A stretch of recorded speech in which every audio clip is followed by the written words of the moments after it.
দুই চল বিশিষ্ট রৈখিক সমীকরণ, তাই তো? ভয় লাগছে যে সমীকরণ দুটো সমাধানযোগ্য কিনা? ভাবছো হয়তো যে এই দুটো আদৌ সমাধান হবে কি না। তুমি বুঝবে কি করে? চলো ঝট করে দেখে দিই। মনে করো রৈখিক সমীকরণ বলতে গেলে যার পাওয়ার বা ঘাত কিন্তু এক থাকবে তাকে রৈখিক সমীকরণ বলা হয়। দুই চল বিশিষ্ট, তাহলে দুটো চলরাশি আছে, একটা হচ্ছে এক্স, একটা হচ্ছে ওয়াই। ঠিক আছে, মনে রাখবে যতগুলো চলরাশি থাকবে তাদেরকে সমাধান করার জন্য ততগুলো সমীকরণ লাগবে। তার জন্য দুটো সমীকরণ, a1 হচ্ছে x এর সহগ, b হচ্ছে y এর সহগ, c হচ্ছে ধ্রুবক। চেনো আশা করি। এক নম্বর সমীকরণ, তার জন্য a1 b1 c1, আর দু নম্বর সমীকরণ বলে a2 b2 c2। প্রথমেই দেখে নাও, আচ্ছা এরা সমাধানযোগ্য কি করে বুঝবে? সমাধান যোগ্য কিনা। প্রথম কাজ যেটা করবে, তোমরা a1 বাই a2 বার করবে। ঠিক আছে, a1 বাই a2 মানে x এর সহগ দুটো, এক নম্বর সমীকরণ আর দু নম্বর সমীকরণ। b1 বাই b2 বার করবে, আর c1 বাই c2 বার করবে।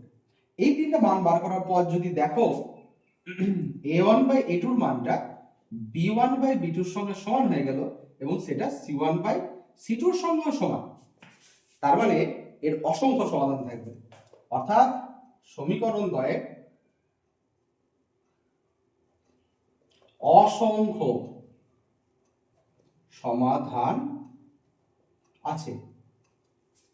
যদি দেখো যে a1 বাই a2 এর মানটা b1 বাই b2 এর সঙ্গে মিলে গেল, a1 বাই a2 এর মানটা b1 বাই b2 এর সঙ্গে মিলে গেল, কিন্তু সেটা c1 বাই c2 এর সঙ্গে মিলল না, তাহলে জানবে সমাধান যোগ্য নয়, অর্থাৎ কোনো সমাধান থাকবে না। ঠিক আছে, আর তিন নাম্বার, এটাই সবথেকে ইম্পর্টেন্ট, যদি দেখো a1 বাই a2 এর মানটাই b1 বাই b2 এর সঙ্গে মিলল না, এটাই সবথেকে গুরুত্বপূর্ণ। যতগুলো সমাধান করবে সব কিন্তু এই কন্ডিশন ফুলফিল করে আছে, তার মানে নির্দিষ্ট একটি সমাধান আছে। তাহলে বুঝতে পারলে? খুবই সহজ। প্রথম কাজ হবে এর অনুপাত, বি এর অনুপাত আর সি এর অনুপাত বার করবে। যদি তিনটে সমান হয়ে যায় তাহলে অসংখ্য সমাধান। যদি a1 বাই a2 টা b1 বাই b2 এর সঙ্গে সমান হয়ে যায় বাট c1 বাই c2 এর সঙ্গে সমান না হয়, তাহলে সেটা হয়ে গেল সমাধান যোগ্য হবে না, সমাধান অযোগ্য, অর্থাৎ একে সমাধান করতেই পারবে না, x y দুজনে কেটে যাবে।